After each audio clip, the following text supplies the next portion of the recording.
The Super Bowl was over. The confetti had fallen. The Kansas City Chiefs had lost. But while the world was focused on the Eagles' celebration, Travis Kelce was nowhere to be seen. Cameras searched for him, reporters whispered, where had he gone? Then, a single leaked message changed everything. He wasn't in the locker room. He wasn't with his teammates. He was with Taylor Swift. And what happened behind those closed doors left the entire internet in shock. Stay till the end, because this is the side of Travis Kelce the cameras didn't show. The stadium was a battlefield, but the war was over. The final whistle had blown, and the Kansas City Chiefs had lost. Confetti rained down, but not in the colors Travis Kelce wanted to see. The Eagles were the champions, and their celebration roared through the stadium like a storm, drowning out everything else. He stood there, frozen, his breath uneven, his body aching. His mind replayed every moment of the game, the missed chances, the crucial plays that could have turned the tide, the gut-wrenching realization that it wasn't their night. All around him, teammates moved in slow motion, heads down, shoulders slumped. Mahomes stood nearby, helmet still in hand, staring at the ground, lost in thought. Chris Jones sat on the bench, hands clasped together, jaw clenched. The silence from the Chiefs' side contrasted sharply with the eruption of cheers from the Eagles. Reporters swarmed, cameras flashing, microphones shoved in faces, but Travis barely heard anything. The pain of losing wasn't just physical. It was something deeper, heavier, something that settled in his chest and refused to leave. His phone buzzed in his pocket, but he ignored it. Then it buzzed again. Reluctantly, he pulled it out, and his heart skipped a beat. A message. I'm here. Sweet 17.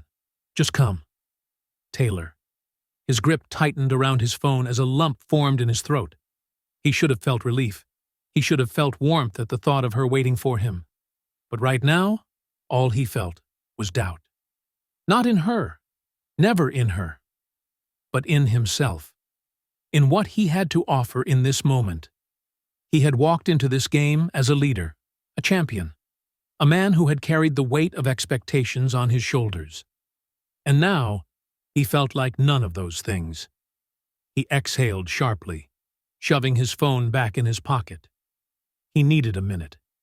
Needed to breathe.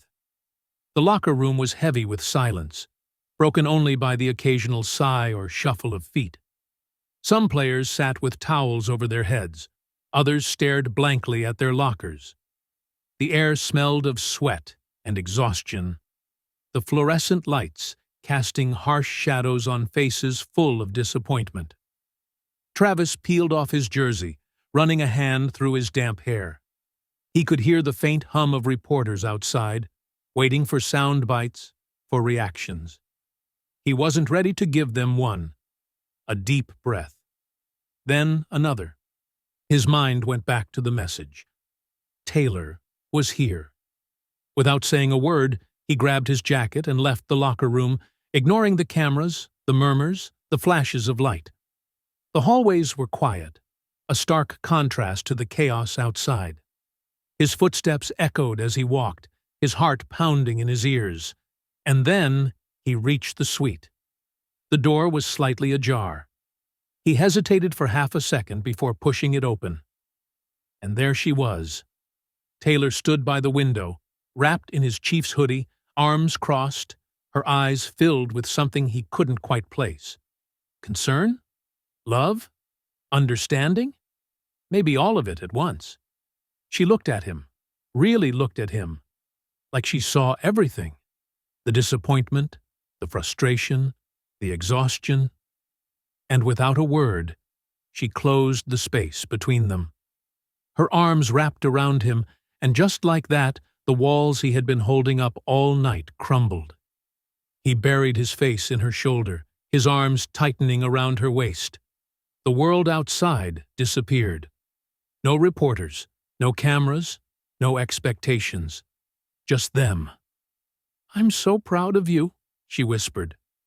He let out a shaky breath, his grip tightening. He hadn't realized how much he needed to hear that. They sat down on the couch, fingers intertwined, silence stretching between them. Not the awkward kind, but the kind that felt like home. She listened as he finally spoke, his voice rough, words slow. He told her everything. How much he had wanted this win, how hard it was to lose in front of millions, how he felt like he had let people down. And she listened, really listened, never once interrupting, never once offering empty reassurances, just letting him be. Then she reached into her bag and pulled out a small envelope. He frowned. "What's this?" She smiled softly. "Something I wrote before the game. I wasn't sure when I'd give it to you, but now feels right." He hesitated, then took it, unfolding the paper inside. His eyes scanned the words, and his breath caught. "No matter what happens on the field, you are a champion to me. You inspire people every day, not just by winning, but by how you lead, how you lift others up, and how you never let anything break you. This is just a game. You're so much more than that." His grip on the paper tightened. His chest felt too small for the emotions crashing into him all at once. He swallowed hard, blinking against the burn in his eyes. "Taylor." She squeezed his hand.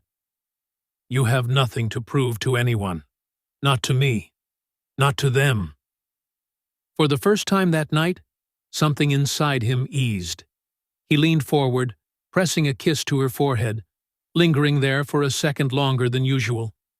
The next morning, the world woke up to a blurry photo taken from a distance, Travis and Taylor, walking hand in hand out of the stadium. No cameras in their faces, no staged moments. Just them, finding solace in each other. But it wasn't just the photo that went viral. It was the story. A reporter tweeted, "Last night, Travis Kelce didn't leave alone. He left with someone who reminded him why losses don't define you. Love like this? You don't see it every day." The post exploded. Taylor being there for Travis during his hardest moment? This is real love. Forget the Super Bowl. This is what matters. Sometimes, the biggest wins aren't on the field. For the next 48 hours, the conversation wasn't just about the game, it was about something bigger. Because in the end, football was just a game. But love was forever. And that night, in the midst of heartbreak, Travis Kelce found his greatest win.